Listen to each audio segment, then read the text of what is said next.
you for that. Are you gasping for a fag now, are you? I've given them up. Oh, have you? Yes. Because last time, when I saw you quite recently, I remember you having a smoke. Yeah, no, I've stopped. I didn't say I wasn't smoking, but I've stopped smoking cigarettes. What are you smoking Well, the now? odd cigar, you know. Right, But I've cut down massively. Right, OK, well, good for you. Are you the only party that would overturn the smoking ban? Yes, we really are. And I think the smoking ban really sums up the extent to which government now in this country, the political class in this country, want to control every aspect of our lives. I love going into pubs which smell. What pubs? They're all closed, Nicky. I mean, you have the campaign on your website to save the British pub. 40 But a it's week. great having been sitting in a restaurant, and I'm an ex-smoker. It's great sitting I'm not having a smoking atmosphere. Well, you're always the worst, of course. Ex-smokers, you're always the worst. Children and passive smoking. Look, why can't we have a situation where, you know, we have a back room of a pub where if people want to go and smoke, they can go and smoke. Liberty. Liberty. Live and let live. There are still 12 million... Live and let kill other people. No. That's the point about liberty. The point about liberty is that smokers should not impinge upon non-smokers and non-smokers should not impinge upon smokers. And what we've got now... Smoke inevitably, inexorably impinges on non-smokers. Oh, come on, just as car fumes do and all the rest of it. We could have separate smoking areas, separate smoking rooms. We could do that. And interestingly, in Germany, 3 of the German states have overturned the smoking ban in the last few months to allow separate smoking rooms. What a choice for the anti-smoking, anti-European. Where do they go? Michael in St Helens, good morning. Good morning, Nicky. Hello, Nigel. Hello there. I'm looking to vote for somebody because the two major parties don't deserve anybody's vote. They should all be sacked. They should all be prosecuted. But I have a feeling that voting for you is like voting for the Liberal Democrats. And I mean that in the nicest possible way. In that I don't feel as though you're strong enough. I feel as though when you had Kilroy Silk there, he was out and his face was everywhere. But you're not.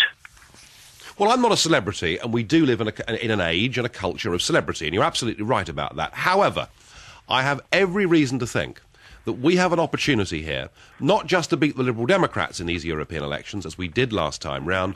I think UKIP's got the potential on June the 4th to beat the Labour Party into 3rd or 4th place in this country. These elections could bring down Gordon Brown as Prime Minister, and it could be UKIP that does it. And, you know, in a general election, it's much harder for us, given the first-past-the-post system. But this is a European election. It's done on proportional representation. Once again, the British people have been denied the referendum they were promised in the last parliamentary term. This is our chance to tell our professional politicians in Westminster what we, the people, think. What would you... Sorry. No, you go on.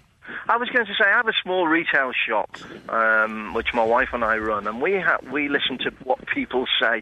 And the vast majority, and I mean that, of the people that come into our place are sick to death of everything that's going on in this country. There is not one person that I speak to who say, what's going on? Why is Britain not for Britain anymore? Quite. Well, that's why. But having said all that, I have to say that there's not very many people that are talking about your party. Well, I'm not sure that's true, and, you know, our campaign is growing. You're going to see us over the next few weeks growing in the polls. And whilst there are vested interests out there in the big newspapers who'd rather we weren't discussed, and would rather the difficult questions like immigration in Europe weren't discussed, I will be out there shouting as loudly as I can for the next month, and I need the support of like-minded people.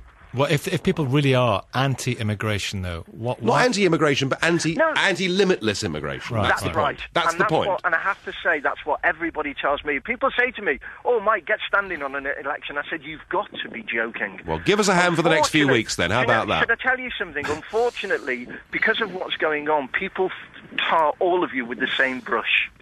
Well, and everybody that you speak to thinks that every politician is corrupt.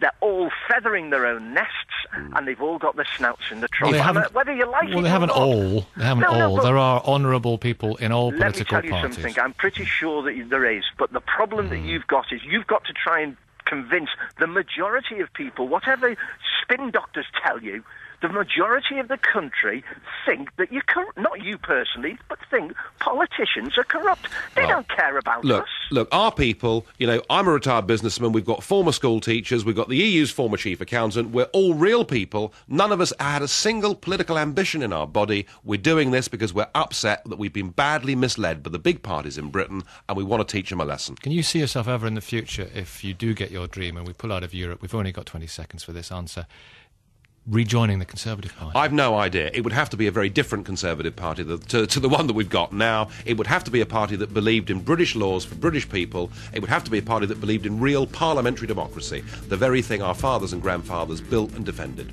Nigel Farage, thank you very much indeed. And thank you for your calls on 0500 909 693. Victoria is next.